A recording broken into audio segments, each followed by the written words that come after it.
What's up, guys? Shock here. Welcome back to the channel, everybody. Hello. Merry Christmas. Thanks so much, guys, for all your support on the channel. It absolutely means so much to me. Thank you for getting me past 100 subscribers. I appreciate it so much. And thank you so much for all of the support that you guys have given me on my last Shark Deck profile. I really greatly appreciate it. I'm really excited to bring to you my newest version of this deck. I've tested this a lot on Dueling Book, a lot. And I've played against a lot of Shaddoll Dogmatica Invoked, which is primarily the main matchup I've been playing against, as well as other meta matchups. But this deck, I feel like, is really teched out for the meta right now, really strong. I've been very successful in Dueling Book with this deck, and I'd love to show you this competitive version. But don't forget to comment, like, and subscribe, guys. I'd really appreciate it, guys. Please subscribe because the more you guys subscribe, the more I'm bringing you guys more videos. It's highly appreciated. You guys have been awesome subscribing, so thank you so much for that. And we'll go ahead and show you the competitive deck profile of the Shark deck. And thank you so much, and we'll get to it. So let's go with the main deck first. There's been quite a few changes, actually, so we'll get straight into it. First off, you're playing your 3 Buzzsaw Shark. You might notice actually something. I'm not playing Beautiful Princess anymore. Yes, I do own the cards, and I actually want to get rid of them because the card is just way too risky to play. Kind of reminds me of playing like Tour Guide in Burning Abyss, although I do think you definitely need to play Tour Guide in Burning Abyss because it's searchable with Scarm, which is a very good engine card. Beautiful Princess doesn't do that. We can't search it as easily. It's not as little of a brick. You know, if I could play one and search it, yeah, but I really can't do that, especially with Pot of Desires. This card is a much better card because on Disruption, you can just special summon a level 4 from your hand and continue to play the game. But yeah, overall, Buzzsaw Shark is absolutely nuts. You have to play this card at 3. Then we're playing, the new addition to the deck is the 2 Lifeless Leaf Leech and the 2 Right-Hand Shark. So the reason why we play these cards is because, again, they're level 4 extenders, well, level 4 normal summons rather, that do something. So Lifeless Leaf Leech can send the Right-Hand Shark, and then Right-Hand Shark can special summon itself from the graveyard if you control no monsters. I can't tell you how many times people haven't read Right-Hand Shark. They've used Torrential Tribute on my board, and then I bring Right-Hand Shark right back to continue to play the game, or people will use the Dogmatica Punishment card, and then you just bring it right back. It's such a strong card. Actually, normal summoning these are both absolutely insane. Using Effect Veiler or Infinite Impermanence on the Lifeless Leaf Leech is actually hilarious. The fact that it has a Foolish Burial effect and then the Shuffle Back from the Grave effect means that it's usually going to end up being the same power level as Beautiful Princess, but just more of a consistent level 4 body. Because we lose to Ash Blossom so much with Beautiful Princess. These cards completely play around Ash Blossom. You don't really care if Lifeless Leaf Leech gets Ash Blossomed. Another thing I want to say about Lifeless Leaf Leech before we kind of go past these cards, the Lifeless Leaf Leech also works extremely well with White Mirror, which is another card that you guys have to remember that's very strong in this deck. So overall, both these cards, I can't say enough, both these cards are so incredibly powerful. I highly recommend playing at least like a 2-1 ratio, but I like the 2-2 ratio at the moment. Then we're playing for our water extenders. We're playing your 3 Silent Angler, your 3 Shathana, and then your 1 Lantern Shark. The ratios here are pretty self-explanatory, except for, I guess, the Lantern Shark. Silent Angler and Shathana are both absolutely nuts. So something that you might not know is Shathana activates in hand like a Burning Abyss. So just FYI, you have to declare that, especially against like an Appaloosa or something like that. Silent Angler is easily the best one. And then Lantern Shark, definitely the worst water extender. I was really considering playing 2 and maybe even cutting a Lifeless Leaf Leech or a Right-Hand Shark, but I really like Pot of Desires. And I think playing 2 and 2 of those normal summons is absolutely fine. You never want to see multiple Lantern Sharks in your hand, so playing the 1 I think is fine. And sometimes it can play around Effect Veiler, but other times it's like not super good. So yeah, we just play the 1. But yeah, that's the water lineup at the moment. So 14 water names. I know that's kind of weird, but we'll kind of talk about the rest of the deck right now. So Then you're playing more water extenders, so you're playing the 2 ready fusion, 1 instant fusion. So this basically bumps your water line up to 17, honorarily anyways. This card's very, very strong. I do want to tell you though, be very careful when you're activating Lantern Shark or Buzzsaw Shark. You have to use ready fusion or instant fusion first, because they restrict you to only XYZ summoning from extra deck. And these cards are fusion summoning from your extra deck, so be careful with that. But overall, these cards are extremely, extremely powerful. Highly recommend them. And I'm playing 1 instant fusion, 1 ready fusion, 2 ready fusion, because I don't have the 3rd ready fusion. But it doesn't actually matter. And then the 1 Foolish Burial. This card is absolutely insane. It's the best extender in the deck. Being able to get your right hand shark right out of the deck, meaning that without a normal summon, you have something that with just another normal summon or a special summon of a monster, you're able to make a Zeus extremely easily. And it also lets you use Pot of Desires very quickly. So, you know, Foolish Burial and then Pot of Desires. It means that I'm not scared to use Pot of Desires most of the time, because I have 2 right hand shark in my deck with the 1 Foolish Burial. Yeah, overall, really, really strong. I think right hand shark's pretty important to the deck. Lifeless Leaf Leech, not as much, but I do like the that extra consistency that Foolish Burial brings to the deck. Then we're talking about the next powerful, this +1. Oh my gosh, this card is absolutely nuts, guys. It's a free rank 4. The White Mirror is so, so strong. And we're playing a lot more Tulips in the deck now, so another reason why you play Tulips in the deck. This card's absolutely nuts. Works really well with Silent Angler, also well with Buzzsaw Shark, adding you an extra copy for follow-up and getting a free rank 4 out of it. You know, you can get the Lifeless Leaf Leech, which can basically get a bunch of cards into your graveyard so that you can have a lot of options for revival, and you can also have your actually your draw effect off the Lifeless Leaf Leech, right? Lifeless Leaf Leech is pretty cool, being able to shuffle back 3 fish from your graveyard to draw 1 card by banishing itself, which is pretty cool. Then 3 Pot of Desires. Pot of Desires is like your last engine card, quote unquote. Pot of Desires is absolutely nuts. I love it. So highly recommend playing 3 of that card. It just makes your hand so much more powerful, and it's so much easier to go second.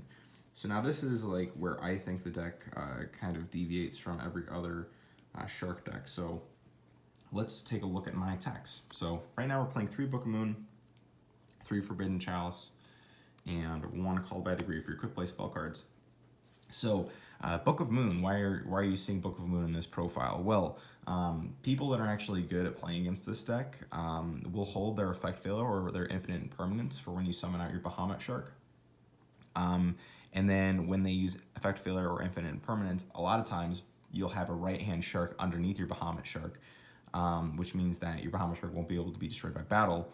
And then also, Book of Moon can dodge that Veiler or that Infinite Impermanence. So Book of Moon is absolutely nuts. It also interacts very well with all your other level 4s, especially Buzzsaw Shark being able to do the exact same thing. If you're saying, oh, I'd rather have a right-hand shark going second, you can Book of Moon your own monster, or you can Book of Moon your own opponent's cards. Also, if they're XYZ summoning or Synchro summoning, Book of Moon's very strong as well. So Book of Moon is such a good card in this deck. I absolutely love it, and I really got the idea from a Flunderies player, but overall, oh my god, the applications that Book of Moon has in this list is absolutely nuts. Forbidden Chalice and Call by the Grave are in here as well. I really, really love Forbidden Chalice. I was playing a lot of hand traps before, but I decided to cut them down for these going second cards, and Forbidden Chalice has not really let me down since I put it back into the main deck. A very, very strong card. And then the 1 Called by the Grave, of course, for letting your plays go through, just like the Book of Moon. So highly recommend playing all those cards. Very strong. Then we're playing 3 Infinite Impermanence to go along with your, like, quote-unquote spell disruption cards, or your cards that basically stop your opponent going second but are spell and traps. Infinite Impermanence also very strong as well. Not as strong as Forbidden Chalice, but it also is a hand trap, so it kind of does its thing there, and being able to set it and then negate an opponent's spell and trap in a specific column is pretty cool too. And then we're moving on to the actual hand traps. I didn't show those because I wanted to show all my engine pieces first. So you're playing 3 Ash and 3 DD Crow. Yeah, these cards are pretty good. I really like DD Crow because I think it's probably the most versatile hand trap besides Ash right now, and Impermanence. You could have gone with a blowout hand trap like a DD, like a Drone Lockbird or like a Nibiru or something like that, but I wanted all of the cards in my deck to be live game 1, and I think that pretty much happens for most of my games if I play this lineup. So yeah, so that'll do it for the main deck. Let's go on to the extra deck. So the extra deck hasn't changed. Well, it actually has changed quite a bit. So we'll take a look at this. So we're playing 2 Bahamut Shark and 3 Totally Awesome. So 2 Bahamut Shark this time instead of 3. So the concept is still there where you want to have a Bahamut Shark still on the field so that you can resolve its effect multiple times to get multiple toads back. I know it seems silly that you're playing 3 toad, but it really does come up where if you do play only 2 toad, you can't follow up with a second toad that following turn to put extra damage on the board and also get extra negates, get extra resources. It's very important to play 3 toad, I think. And then the 2 Bahamut Shark, I was able to cut down to 2. I really would rather play 3, but I needed to fit in one extra deck card for going first. And that card is Abyss Dweller. So I did cut Abyss Dweller out of the list, but I do think it's very important for going first. Gives you a little bit more versatility, and playing against like a grindy trap matchups, you really don't need to be summoning Bahamut Shark all the time. And you can just summon other XYZs to bait into their back row, because they're still scared of all your XYZs anyways. And Abyss Dweller is really good in this deck for the attack boost and the graveyard disruption. Then you're playing the 1-in-1 of the Kragan engine. So I know a lot of people love this card and are using way too many copies of it. That's fine with me. I'm playing the 1-in-1. I really love this engine, but I don't think you need to play more of it. It's really strong going second. It's really strong in the mirror match. Oh my god. Overall, really powerful card. And I do like playing the spawn, but you know, I can't even tell you how many times it's come up. It's very rare that it comes up. Usually comes up when you're going second. Going first, it really never comes up. But most cuttable card in the extra deck. It's like playing the Pilgrim, Dante, and Beatrice in Burning Abyss. The fusion target to get off of Beatrice. It like never comes up until it does, and when it does, it's really good. So yeah. Then you're playing a new engine of the deck, which is the Zodiac engine. You're playing 1 Shakanai and 1 Borbo. These cards are absolutely nuts, allowing you to make your Zeus with 4 materials. It's so strong, guys. You have to play this engine, I think. It gives the deck so much power going second. If you're not making your Kragan engine, then you're going to go into this going second, which is super, super strong.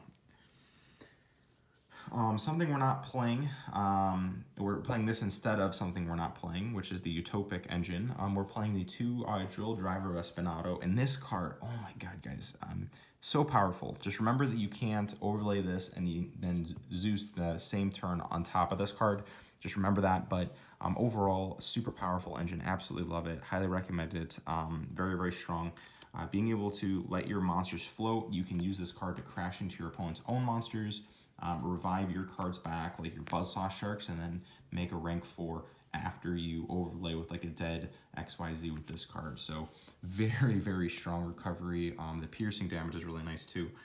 And then you're playing 2 Zeus. It definitely comes up. A lot of times you'll make a Zeus Toad follow-up, which is really strong with Bahamut Shark. So just FYI there. You definitely want to have 2. 2 definitely comes up. And then the 1, Stellener Fisch. I traded my French one for a German one, so we got a German one now. Let's look at the side deck really quick. Shouldn't take too much time. Thank you guys so much again for all your patience. And if you guys are still here to the end of the video, please let me know in the comment section you made it all the way to the end and saw my side deck. But thank you guys so much. Yep, so we're playing 3 Droll and 3 Nib. For the powerful hand traps, going second. These cards are absolutely nuts. With a lot of testing, this is what I found is what I like in the format. The Droll is so good, and then the Nib is nice against random decks. Also good against Phantom Knights, which is something I really like to use these cards against. The 1 Pinkertops, absolutely great going second. I love playing this card going second. And then 3 Cosmics. one Harpy's Feather Duster, and one Red Reboot. This is your like 6-card back row engine. Really important. But also something I want to note is Papertop's just a good generic going second card. So you could definitely play this card just over Called by the Grave, going second most of the time, and it's absolutely fine. So really strong. And then last but certainly not least is the going first card of the side deck, which is the 3 Solemn Judgment. Such a good card to play, guys. Stops your opponent from doing anything. Having a Toad plus a Solemn Judgment is basically game. So yeah, overall, guys, thank you so much for all of your support on the channel, and I hope to see you guys soon. Let me know if I can make any improvements to this list, but we'll see you guys soon. Bye-bye.